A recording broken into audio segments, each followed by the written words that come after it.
Hi Virgo, tignan natin kung ano yung mensahe para sa iyo ngayong araw. Keep in mind po na ito ay general reading lamang. So, hindi po lahat ay makaka-relate. So, be open-minded.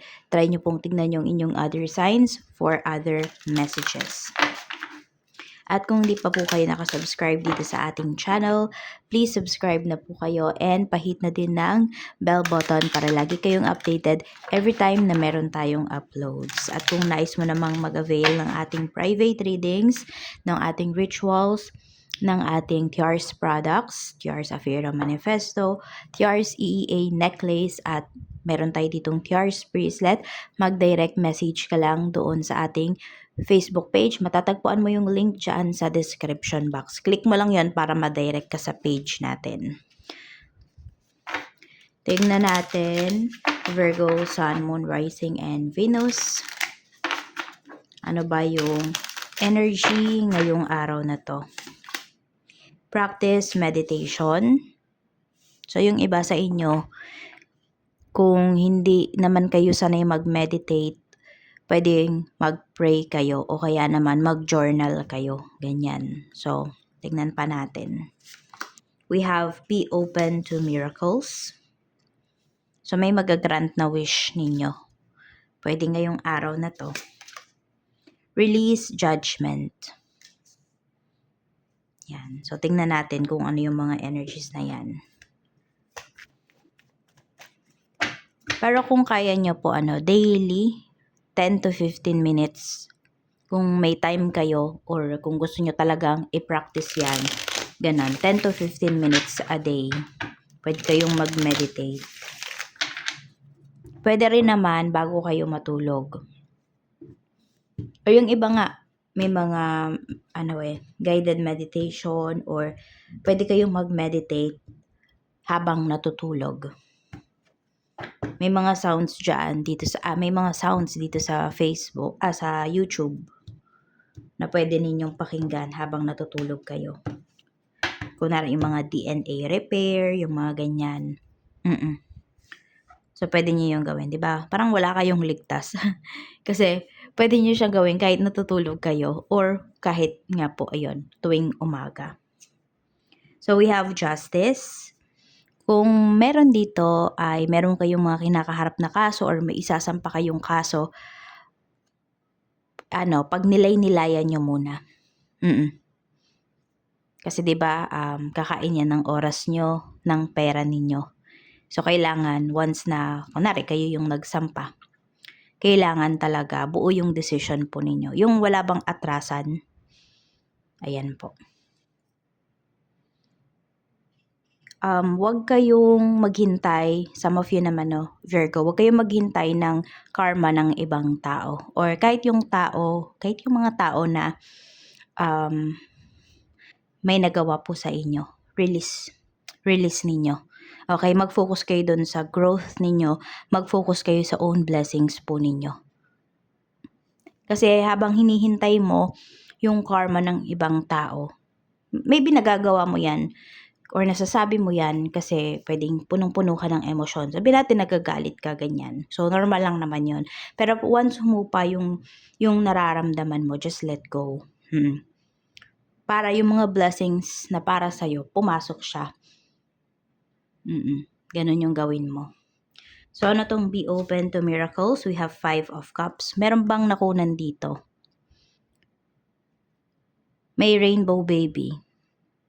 Okay, so, tingnan natin kung yung soul ba nung baby nyo is, siya pa rin ba yung babalik?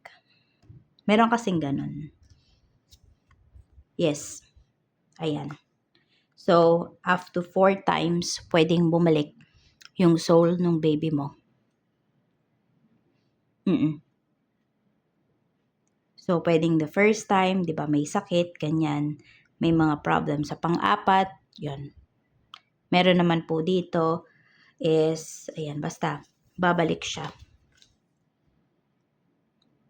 May nasabihan ba dito, hindi na magkakaroon ng anak? So, keep the faith. Alagaan nyo din yung sarili ninyo. Medyo may emotional dito ngayon.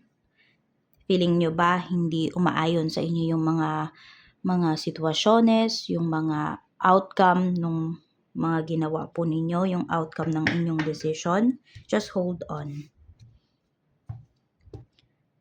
Release judgment. More on about to sa trabaho. Ayan po. Feeling mo wala na talagang kapupuntahan yung trabaho mo? Or meron ka bang katrabaho dyan na sometimes na-judge mo because of his or her work? Release mo yan. Kasi yung tao na yan, pwedeng may certain situation na makakatulong siya sa'yo. So, ayan yung mga energies. Ngayong araw, tignan natin kamusta yung emosyon mo. We have the moon. Mayroong uncertainty, nagdadalawang isip, naguguluhan ka. Yan. This is your emotions. Parang hindi ka mapalagay. Ay, may anxiety ba yung iba sa inyo? Virgo, yan po. Balance nyo din yung root chakra nyo. Yan, kaya din siguro pinagme-meditate kayo ni universe. Kasi block yung mga chakras mo. Nahihirapan kang, magdesisyon. Basta parang nahihirapan ka sa mga nangyayari sa life mo ngayon. Hindi mo alam kung anong direction ba yung tatahakin mo.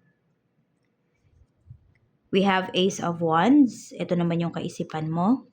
Ayan. So, merong bagay or ganap na magbibigay sa'yo ng excitement. Kaya lang kasi, parang i-spoil yung excitement na yun because of the moon energy. Because nagdadalawang isip ka. Yung masaya ka pero may pero ka. Yung ganon. Kamusta naman yung spiritual health mo? We have 8 of Cups. So may mga paniniwala ka dito na need mo nang alisan kasi hindi na siya nagmamatter sa life mo. Hindi na siya gumagana sa buhay mo. Maybe meron kang mga pinapanood Virgo na basta feeling off yung energy mo. Yan. Even pwedeng may mga practitioner kayo na pinapanood na parang teka, hindi na align yung mga sinasabi, yung mga tinuturo ng taong to sa nangyayari sa life ko, sa mga paniniwala ko. So, ayun, it's time for you daw to move forward. Yan, it's time for you to move forward. Basta hindi na align yung sinabi ko nga, yung practice, yung beliefs, yung tinuturo ng tao. Tignan natin. 3 blessings na marireceive mo today. Pwedeng ito ay big blessings. Pwede naman mga small blessings lang to. Na sometimes hindi nyo na-appreciate. Ganyan. So, tignan natin. We have 3 of Swords. Meron tayo ditong the Emperor. So, may someone dito na sabihin natin, madidisappoint ka. Pero makikita mo kung ano ba yung halaga mo dun sa buhay ng tao na yon. 'Di ba? Parang sabihin natin, masasampal ka ng katotohanan kung ano talaga ikaw dun sa buhay ng tao na yon. Kasi pwedeng itawag doon? Nakalimutan ko yung word. Para ayun, gina-justify mo kasi yung, sabihin natin, yung crumbs na binibigay sa'yo ng tao na to. And may i-reveal din dito kung may third party sa relationship or bakit ba nanlalamig sa'yo yung person mo. Malalaman mo din yan ngayong araw na to. Or kung hindi lang to yung, sabi natin, romantic relationship ha. For some of you, pwedeng kapatid mo, pwedeng kaibigan mo. Basta parang bigla na lang siyang nawala ng amor sa'yo, ganun. So, malalaman mo yung dahilan. We have strength. Meron po ditong healing energy. So, kung may kagagaling nyo lang sa sakit or ayan, papunta na kayo sa recovery. We have 9 of Swords. More on emotions mo yung sabihin natin magkakaroon ng kalinawan ngayong araw na 'to. Kaya balance mo talaga yung hindi lang siguro yung root chakra mo, kung hindi yung lahat ng chakras mo. As much as possible, i-balance mo siya. So, give time talaga to meditate. We have 8 of Pentacles, sa trabaho yan. We have 8 of Swords, ayan po.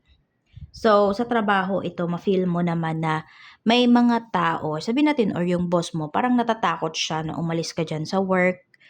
So, more on yung value mo din talaga. Yung value mo sa ibang tao, malalaman mo kung do you have value ba talaga sa life nila. Yung ganyan. So, yun yung mga blessings na marireceive mo today. So, mas malilinawan ka. Sa work, tingnan natin. Kamusta? Energy sa work. We have 7 of Pentacles. We have 6 of Cups. So, medyo mabagal yung usa dito pagdating sa trabaho. May mga back jobs din akong nakikita dito. So, you make sure na suriin nyo talagang mabuti yung trabaho nyo. Sabi natin, bago nyo ipasa, ganyan. Kasi, pwedeng umulit kayo ngayong araw. Kamusta yung mga katrabaho mo? We have the Hermit. So, tahimik naman yung mga katrabaho mo. Ngayong araw na to, focus na focus sila sa trabaho. Meron nga din ako nakikita dito na katrabaho mo, hindi ko alam kung professor ba siya or nag-aaral siya, ganyan. Sa sobrang tahimik niya. Pagdating naman po sa business, we have the Hanged One. Meron tayo ditong the Chariot.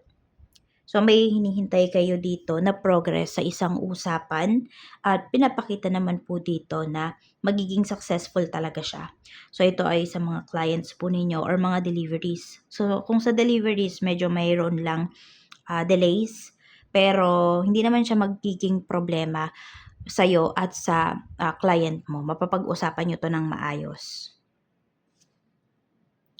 We have here, ayan, Knight of Cups. So, pwedeng may mga, sa clients to, meron kayong mga, ayan, madami kayong i-assist na clients today. Tapos, may mga tips din kayo na marireceive. Pinapakita po dito na mauunawain yung mga kliyente mo ngayong araw. If meron kayong staff, tingnan natin. We have Queen of Cups. Naiintindihan ka ng mga staffs mo if ever man, sabi natin baka mainit yung ulo nyo. Kasi nga iba sa inyo pwedeng may anxiety. So, baka madala nyo sa negosyo, ganyan. Pinapakita naman dito na iintindihin ka ng mga tao din sa paligid mo. So, parang give and take lang din talaga. Iniintindi mo sila, iniintindi ka nila. Pagdating naman sa kaperahan, we have the Tower. Mayroon kayong biglaang gastos or baka may nakaligtaan kayong bayaran. So, ngayong araw po na to, yan, parang medyo magugulat kasi kayo eh. Basta parang ganun, magugulat kayo sa gastos. Ganyan po. We have Page of Cups. So, may message ka na marireceive. Pwedeng ito ay anak mo, may bigla pala silang babayaran sa school. Ayun yung sasabihin niya, mabibigla ka lang kasi hindi niya sinabi sa'yo. Baka nakalimutan din niya yung tipong ganun po. Some of you naman, kasi baka wala naman na kayong anak na nag-aaral, diba? Or wala pa kayong anak. More on, pwedeng, ang magiging gastos po ninyo dito is about sa trabaho. Yan. Oo. Or sa, baka may ipaparepair kayo sa bahay. So, ngayon nyo gagawin yan. Kung ano man yung mga naranasan ninyo, baka nitong mga nakakaraang bagyo, medyo nagkaroon ng problem sa bahay. So, ngayon nyo palang masusolusyonan. Ngayon nyo palang po yan gagastosan. So, medyo magugulat lang kayo. Baka nagpa-canvas kayo kung magkano yung presyo ng mga materyales, ganyan. Medyo magugulat po kayo. Kasi, pwedeng ang laki nung tinaas. Sa love life mo naman, tignan natin yung energy. So, ito po ay ano lang ha, sabi ko nga is general reading lang to or collective reading lang to. Kaya di po lahat ay makaka-resonate, okay? So, we have 5 of Swords. Merong pag-aaway po dito. Ang nakikita ko kasi, merong mga pag-aaway na hindi kayo mismo yung nag-uusap ng person mo. Parang dumadaan pa siya sa ibang tao. Yung tipong ganyan. Or sabihin natin, meron kang gustong sabihin sa person mo, hindi mo masabi sa kanya ng harap-harapan. So, sinasabi mo sa kunwari, sa isa kaibigan niya or sa kaibigan mo. Ang nangyayari, nakakarating sa person mo, pero pwedeng meron ng ibang meaning or may bawas, may dagdag na. Kaya po, kailangan yung communication ninyo dito, palakasin nyo talaga. Kailangan maging strong yung inyong connection. We have Page of Pentacles. At kung meron naman dito na nanliligaw sa'yo, ganyan, or pinupormahan mo, pinupormahan ka, pinag-aaralan pa ng taong to. Yung, sabihin natin, yung ikaw, tapos yung connection ninyo. So, ingat ka lang kasi baka may manira sa'yo dito. So, kung meron kang pinupormahan, merong nanliligaw sa'yo, kilalanin mo muna yung tao na yon. Pag medyo meron ka ng background dun sa tao na yun, tsaka ka na lang magsabi towards other people. If, or sa mga friends mo, if meron kang napapansin na red flags, ganyan. Pero kung wala naman, keep it a secret muna kasi pwedeng may manira, 'di ba? Pwede kasing may mga tao, Virgo, na ayaw kang maging masaya. Or ayaw na may nakakahati sa oras mo. Check natin, ano ba yung unresolved issues dito nga sa inyong relationship. Pero ito yun eh. Tingnan na lang natin ano yung nafe-feel ng person mo. Ano yung nafe-feel niya. We have King of Swords. Yan. So, tumatahimik na ano. Oh, tahimik. Tahimik lang yung person mo. Two of Wands. Iniisip pa niya kung ano ba yung gagawin niyang approach dito sa naging away ninyo, sa misunderstanding po ninyo. At kung meron namang tao dito, Virgo, na yun nga, yung pinapormahan ka pa lang, ganyan, sabihin natin na ganun. Pinapakita po dito na yung tao na yun, nag-iisip talaga siya kung ano ba yung gagawin niya dito sa connection ninyo. Pero seryoso siya sa'yo ha. Ayan. Madami na nga siyang naiisip na plano towards your connection eh. Yun lang ang medyo red flag lang dito. Baka nagmamadali siya. So, medyo sabihin mo, easy lang muna ka mo. Ano yung naiisip nitong taong to ngayon? Stability. Okay, gusto niyang magkaayos kayo. Gusto niya na magkaroon ng foundation yung inyong relationship. Gusto niyang mas tumibay pa yung foundation na yon. Pero nga, wag lang talaga makikinig sa ibang tao. Actions to make, 6 of Wands. So, pwedeng, kung hindi kayo LDR ha, yung person mo pwedeng pumunta siya sa bahay or yayain kanyang lumabas. Tapos, mafe-feel mo talaga na yung oras niya, sayong-sayo lang. Yan, isa yan sa mga mafe-feel mo.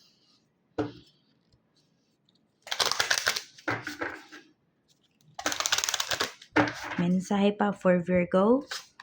We have music. Your connection to music is healing for yourself and others.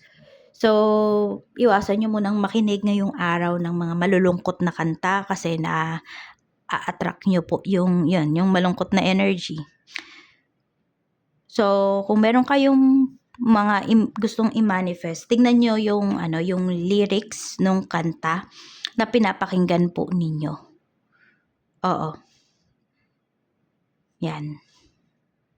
Or pwede nga din, once na magme-meditate kayo, kayo ng mga instrumental music. Yung mga search nyo sa YouTube, kunwari, music, instrumental, frequency music. Ayan, frequency music for, kunwari, for love. Frequency music for healing. Ganun po yung gawin nyo. So, ayan lang yung mensahe para sa'yo. Mag-iingat ka. More blessings to come.